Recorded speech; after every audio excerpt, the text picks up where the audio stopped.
Hello, friends, and welcome to another episode of the Concussion Nerds podcast, coming to you from very snowy Nanaimo, British Columbia. Honestly, we get 1 to 2 weeks a year of snow. And when it comes, it's just like this massive dump, and our whole city shuts down. It's snow days for schools, businesses close, all the things. So that's today. And honestly, will probably be tomorrow as well. So welcome to the podcast. Now, if you are a clinician listening to this, physical therapist, athletic therapist, occupational therapist, chiropractor, a healthcare professional who works with individuals with persistent concussion, and you are finding yourself a little stuck, or you're finding yourself wishing you had just a thought process and a framework to take your assessments through, or you're finding yourself hitting a wall with some of your clients, then you are going to want to jump in to our Rethink Rehab workshop. So we are teaching this live on February 28th, 9 a.m. Pacific. You will have lifetime access to the replay and any resources that I add to this program or to this workshop. It is a 4-hour workshop. It was fantastic when we taught it last time, and I would love to have you join us. So if that interests you, jump to the show notes and there will be a link there for you to register. Okay. One of our most downloaded episodes we've ever done is one where we talked about rest. And to be honest, it was literally one of the first episodes we've ever done. And we're a year and a bit into the podcast now. And so I thought we're going to talk about this again. So we're going to talk about beyond rest. We're going to talk about the evidence-based approach to concussion recovery. And we are going to start, because you guys, I know I sound like a broken record sometimes, but we're going to start by debunking the outdated recovery myths. Okay, like we need to squash the shit that people are still perpetuating in this space. It's driving me bonkers, and it's going to continue to, but this is why I also keep talking about it and keep sounding like a broken record, because unless you actually work with individuals on a concussion journey, unless you are someone who is doing your own research, if you took all your concussion education back in medical school or back in physical therapy school 5+ years ago, you're outdated. And it's one of those things that we can't be up to date on everything. I mean, full disclosure, I used to treat a ton of Parkinson's disease. I haven't focused my practice on Parkinson's disease since 2017, when I truly shifted my focus to concussion. I can tell you right now, there's probably a ton of stuff in the Parkinson's world that I am just not updated on, because I've chosen to focus here. And so this is where, again, we just need to continuously keep sharing the right information. You know, it's funny, I had someone comment on my LinkedIn the other day. I did a post about how cookie cutter approaches don't work. So that's one of the myths, right? Here, let's give someone a checklist of things that they have to do, and that'll cure their concussion. So we've talked before about why that doesn't work. And so the myth is that a cookie cutter approach still works. It's outdated. It's toast. And that we need to replace that with individualized rehabilitation programs that target your specific needs are what's going to drive care. And this individual commented on my post and just said, you know, logically this makes sense, but is there research to support it? There's lots of research to support it to begin with. And we've talked before about how the importance of finding that individual piece and treating things to you matters. And so we can start with that one myth of, you know, so often I remember being a physio student. I was in an outpatient orthopedic clinic, and for every carpal tunnel that came through, or it was a hand clinic, so every carpal tunnel that came through, or every surgical tendon repair that came through, or every whatever, there was literally, here's the handout, here's the checklist of the exercises, here's what you need to give that person, and there you go. Now, I don't actually think this works for the orthopedic population very well either, to be honest. You still need to individualize care. Every person is different, but it absolutely does not work for the concussion population. And a lot of the time, what I'm going to say when people do assessments, and I talked about this when we talked about the missing details last week on the podcast, is so often what I'm seeing. I have the pleasure right now of co-facilitating the complete concussion competency management course with Neuro 360 right now. I feel so lucky to be doing this. I love it. And then I have my Concussion Nerds program. And then I speak to clinicians through Rethink and through social and all the things. And so often what happens, it's that we have blind spots. We don't realize what we don't know. You don't realize the holes that are in your treatment plans or in your assessments.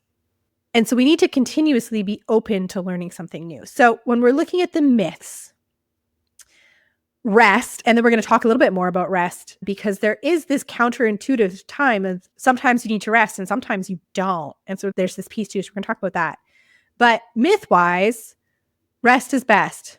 It's still giving out information everywhere. Still common, right? Go rest. Oh, it's still flared up. Rest it some more. Go rest some more. Go rest some more. And unfortunately, you're just digging yourself into a deeper hole, right? So we want to rest for the first 24 to 48 hours, and then we need to begin a gradual return to aerobic activity while simultaneously within that first week being assessed for the presence of other phenotypes, right? The aerobic component, the subthreshold aerobic component we want you doing. And there is a whole episode on how you begin exercise after concussion, by the way, for acute and persistent in the podcast. That is one piece. That piece has been supported by the evidence now in multiple studies, right? Getting you moving on day 3 in a subthreshold, which means below symptom exacerbation way, expedites your recovery. Now, there are also studies that actually had people allow you to go into symptoms by that 1 to 2 points. It also did not set care back. So again, it's that tailored, individualized, what type of activity you're doing, how are you doing it, how much are you letting your heart rate go? That piece, we know that helps recovery. And we need to simultaneously be connecting with a concussion literate provider who understands and can screen for the rest of the phenotypes for you. Okay. I talk about this one a lot when I talk about return to sport with the athletes I get to work with, that just because your symptoms have healed doesn't mean your brain is recovered. Now, this is a hard one to wrap our heads around sometimes, right? Because for the longest time, we would clear people and physicians would clear people on return to play based on how they felt. This is also where when you start looking at baseline tests and sandbagging and all those things, people can just say they feel better. And so they'll feel better. I think it was the podcast that Rachel was on. She said herself, she knew, and her teammates knew on their soccer team, that all they had to do was say they were okay and they would be cleared to play. Today, we know that just because symptoms have disappeared doesn't mean the brain is recovered. And so there's always this piece and this time where I will say to my athletes, there's going to be a window of time where you don't like me. And you're probably going to curse my name. And you might try to go around me. Don't. I need you to give me about 1 more week. Because what I find, because we don't base your treatment off your symptoms. Your treatment is based off of the findings objectively that we do when we do our systems assessment. And so when I clear you to play, I'm clearing you to play based on the objective outcomes that we're seeing in your assessment.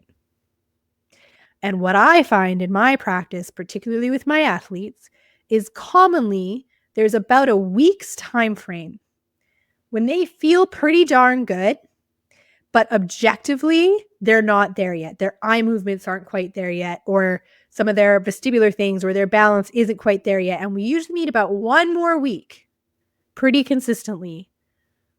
And then everything catches up and then they get cleared to play.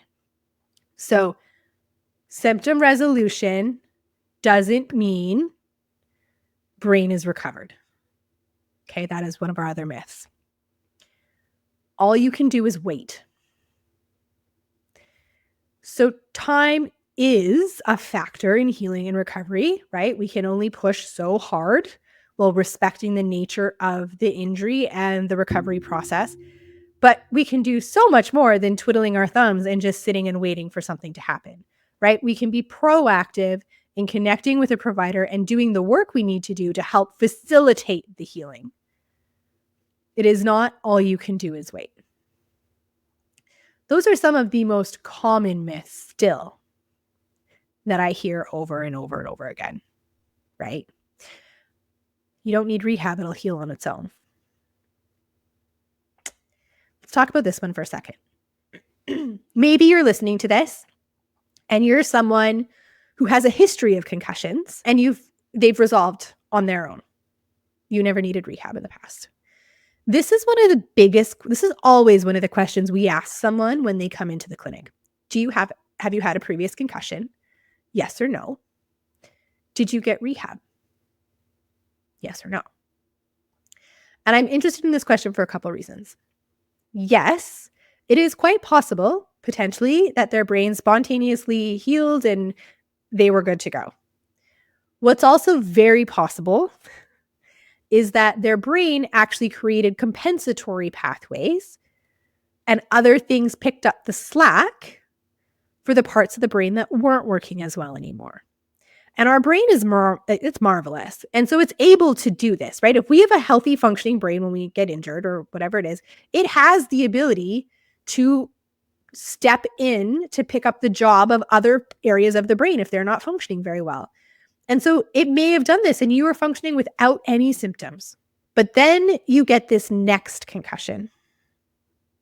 And what may have happened is that if you were that person that didn't actually heal and recover, but you built compensatory strategies, even though you were functioning really great, this new concussion may be a new injury that then knocks out your compensatory strategies. So then not only do we have the new injury, we now are dealing with the new injury and it's unveiled the previous dysfunction as well. Right? I always say, is this the straw that broke the camel's back? So when the questions of concussion, let's just shake it off and concussions will heal themselves. Please, even if you just get the assessment, if you are someone who has had a concussion, or if you have a concussion or experience a concussion, see a provider for the assessment. Is it not better to do something that can help you and set you up for success and not cause you harm than to not do something and potentially have it bite you in the butt later? You're the only one that can answer that. That is for you. So there's some of the myths and some of the thought processes and what the evidence is showing us around those myths. But let's talk about rest in itself, because you do see me talk about the importance of rest as well. So it might be that question of, Natasha, when do I want to rest and when do I not want to rest? Right? There's also this thought process out there that when you have symptoms, we actually don't want to pay attention to symptoms. I disagree with this process I'm about to say, by the way. We don't actually want to pay attention to our symptoms. We want to ignore them.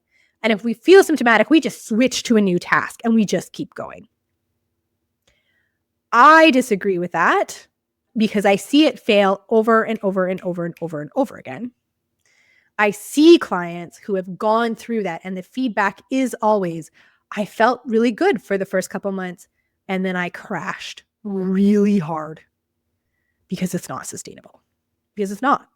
This is I'm speaking to from a persistent lens, okay? So not acute concussion, but more persistent. No, we could say both. But anyways, well, I don't want you to get hyperfixated on your symptoms. We can't ignore symptoms. Symptoms are our guide to tell us when we need to pause or take a break or switch activities or that sort of thing, right? And there isn't a hard and fast rule of things. So let me say this. If you are someone who goes to a therapy session, so physical therapy, occupational therapy, speech, chiro, whatever it is, okay, that therapy will likely push you into a little bit of symptoms. 2-point rule is my rule always, right? So it pushes us by 2 points. And ideally, we should recover within an hour after. If that therapy is knocking you on your butt for days, it was too much. And you need to have a conversation with your therapist about scaling things back. If you are doing a task, whatever that task is, and again, we're not hyperfixating on our symptoms, but I almost say we just do a little internal check-in. So it's like, how am I feeling? Like, my symptoms are about a 3. And you're doing the task and you're doing the thing. You're not paying attention to how your body necessarily feels, but then you start to notice some changes, right? So then you may notice your symptoms are starting to escalate. Also, you're noticing your head a little bit more and you do a check-in, little self-check, and you're like, oh, okay, I'd rate that about like 5 or 6. You know what? At that point, I do want you to take a pause. Now we can take a pause in one of two different ways. We can take a pause by actually like stepping back from the task, palming, doing a little bit of breathing exercises, maybe a grounding exercise, whatever it is. And if our symptoms come down within minutes, then you can go back to that task and do it again and continue on. If those symptoms elevate right away again, then you're done with that task. Okay. Now, say that task you were doing had been a cognitive task. So say you were trying to sort bills. Okay. Say you were trying to work through bills and figure out when to pay them and all that piece of things. That's a really demanding task if you're someone that's also struggling cognitively as one of your symptoms of the concussion. So maybe rest in that case doesn't mean you need to go sit down and take a nap or lay on the couch. Maybe in that scenario, switching from a cognitive task to a task that is more active movement that will help you get your blood flowing, will actually help you bring your symptoms down. So maybe instead of going to sit on the sofa and breathing or taking a nap, maybe that is instead pushing back from your chair, taking some breaths to ground, and doing a short pedal on your bike, or getting outside and putting your feet in the ground and doing some breath work, or going for a short walk outside, right? So often people think rest means sitting down and doing nothing. And that is not necessarily the case. Now, some of this is absolutely trial and error. Another example I use sometimes is individuals who have migraines, right? So I've had clients in the past who every time they got a migraine, they would call the clinic and cancel their appointment because they had a migraine. And finally, I intervened and I said, do not cancel your appointment when you have a migraine. Come, because the therapy we will do will help decrease the migraine.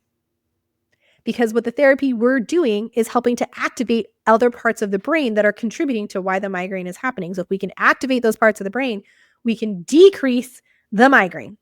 Don't cancel because you have a migraine, right? Sometimes, depending on how extensive your migraine is, yes, it requires you to absolutely shut down, rest, and take that piece. But if it's in the beginning stages, sometimes that vestibular rehab is actually what's going to help decrease the migraine.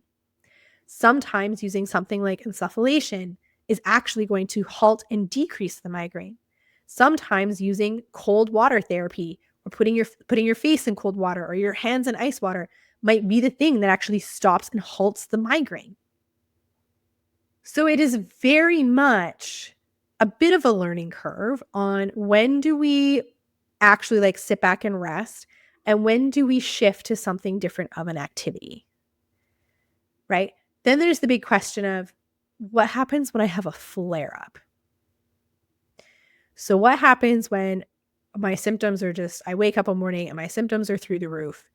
And I typically say if you are someone that's waking up and your symptoms are around that 8 out of 10 mark, you're going to want to do some strategies to help bring things down, right? And so whether that is grounding, whether that is some breath work, whether that is some sleep, whatever it is, taking care of yourself and giving yourself that rest to come through it. For some people, that might be gentle movement or a yoga nidra, right? We have so many different strategies to help us when we're in this flare piece. And when we're in a flare, yes, sometimes we need to give ourselves that extended rest to help us find a new grounding to then move out of it. What I want to basically say is we need to definitely have this dance with rest, because if we constantly ignore our symptoms and blast through them and push through them, you're going to set yourself back, right? Symptoms are an alarm. Whether that alarm is accurate or not, it doesn't matter. It's still an alarm. And by accurate or not, I mean sometimes when we're in a persistent stage, we start to morph into this element of kind of centralized and heightened centralized pain. And symptoms can honestly work very similarly. It means obviously we're not doing damage. However, your nervous system is still setting a signal or an alarm because it feels like you're in perceived threat. So we still need to listen to it and we need to retrain it. And so that is where we need to pay attention, right? And so we can't ignore symptoms. We can't blast through them because if we continue to blast through them, you will set yourself back. What'll happen is that nervous system will start to set the alarm sooner because it'll say, hey, you didn't listen to me. And so it just kind of sets them sooner. The other thing of which the studies do show, when you start to look at return to learn and return to school in an acute concussion phase, if kids went back too soon and became pushed through symptoms too soon, it set back their recovery. Right? If we go into things too quickly and too aggressively, it sets back the recovery. So in that acute stage too, there needs to be a balance of exposure, push, do the exercises, let our symptoms increase by 1 to 2 points, but then we have to let them come down. Do not push yourself so your symptoms, you go start something at a 2, and then you stay at school or you stay at work or you're doing a task and you stop when your symptoms are an 8. If you do that over and over and over again, you are setting yourself up for longer recovery trajectory, whether you're in persistent or acute. Now, are there times where you need to ignore your symptoms and just do the thing? Yes. If you're doing that once in a while, is that going to screw you over and set you back? No. But if you're doing it every single day, that's not going to help you.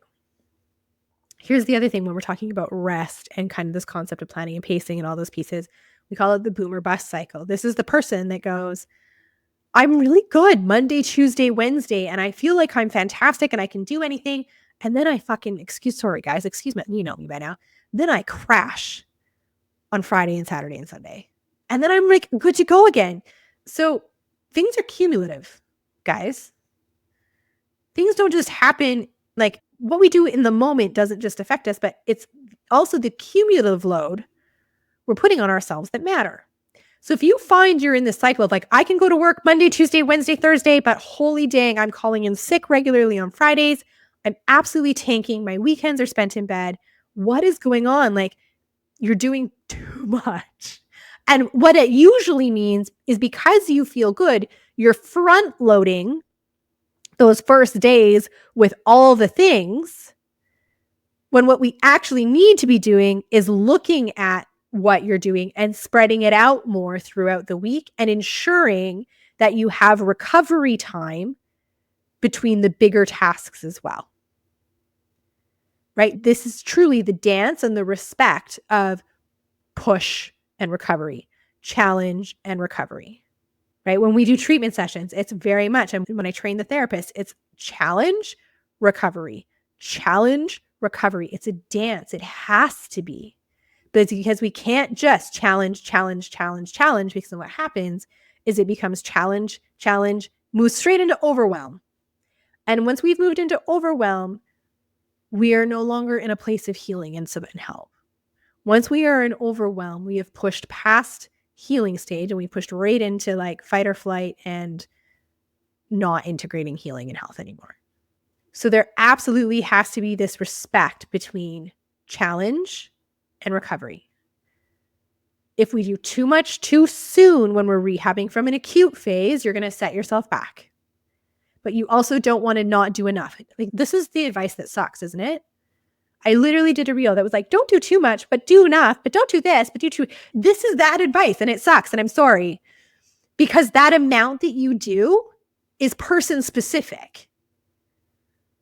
This is why it's important to connect with a clinician who can help create that individualized plan for you so you can do the things and not do too much, but find that appropriate challenge point.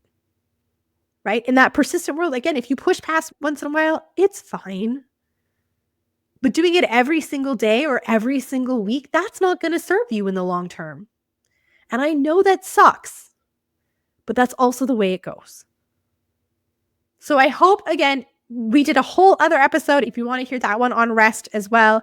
If you scroll back to literally, I feel like it's one of the beginning podcast episodes. We also dropped that one. It was such a hit. That one's on our blog on the website as well. We have so many ways that you can reach out to us, but I do hope this helped squash some myths. Again, I'm going to sound like a broken record because we keep doing it. And then also we just kind of reopened that conversation about rest because it is important. And it is definitely, again, it is a learning what works for you. There is not one way that every single time. And that's what makes the concussion recovery journey so frustrating for some, because there really is a lot of gray. There really is a lot of nuance. And you just need to fork with somebody who's open to learning your gray and your nuance to support you. All right, my friends, I hope you're having an amazing day. Until next week, we'll see you then. That's today's episode. Thank you so much for tuning in. If you liked what you heard, give us a like, give us a share, give us a tag on Instagram, and please never hesitate to reach out. We love communicating and connecting with you. Until next week, my friends, have a marvelous day.